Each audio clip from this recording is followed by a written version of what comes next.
નમસ્કાર બાળ મિત્રો. આજે સ્કૂલો ખુલી ગઈ છે, વેકેશન પૂરું થયું, બાળકો સ્કૂલ ખુલી ગઈ છે, સાથે સાથે તમારા સપનાના દરવાજા પણ ખુલી ગયા છે.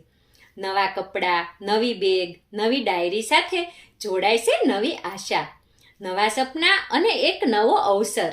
તમે જ્યાં બેઠા છો ને એ શાળા આજે તમને નાનકડી લાગશે, પણ એની ભીતર છે આખી દુનિયા બદલવાની તાકાત.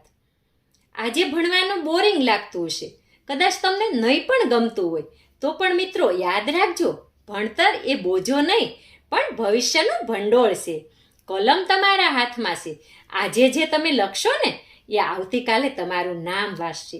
ગમે તેટલું મુશ્કેલ લાગે, કદાચ ન પણ ગમે, તો પણ એક પગલું આગળ વધી જોતા રહેજો, કેમ કે મહેનત અને ધીરજ એ બે એવા પંખી છે જે તમને સપનાની ઊંચાઈ સુધી લઈ જાય છે.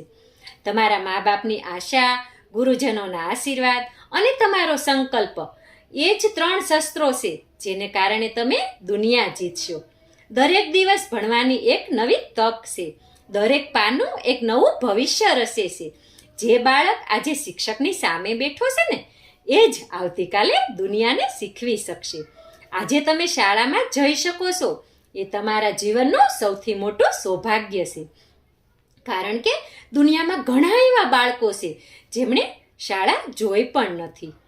તો બાળકો, ઊંઘમાંથી જાગો, ભયમાંથી નીકળો અને ભણતરથી ઝગમગ થાવ, કેમ કે આવતીકાલ એ તમારું ભવિષ્ય છે. કેમ કે તું નાનો છે પણ તારી અંદર આખું ભવિષ્ય વસે છે. ખૂબ મહેનત કરો અને તમારા મા બાપનું નામ રોશન કરો. તેવી રેખા રાદડિયા તરફથી મારા વહાલા બાળકોને ખૂબ ખૂબ શુભેચ્છાઓ. તમે મારી વાત સાંભળી, મને ખૂબ ખુશી થઈ. હવે તમે અન્ય બાળકો સુધી મારી વાત પહોંચાડજો અને તમે ખૂબ મહેનત કરજો તેવી આશા સાથે.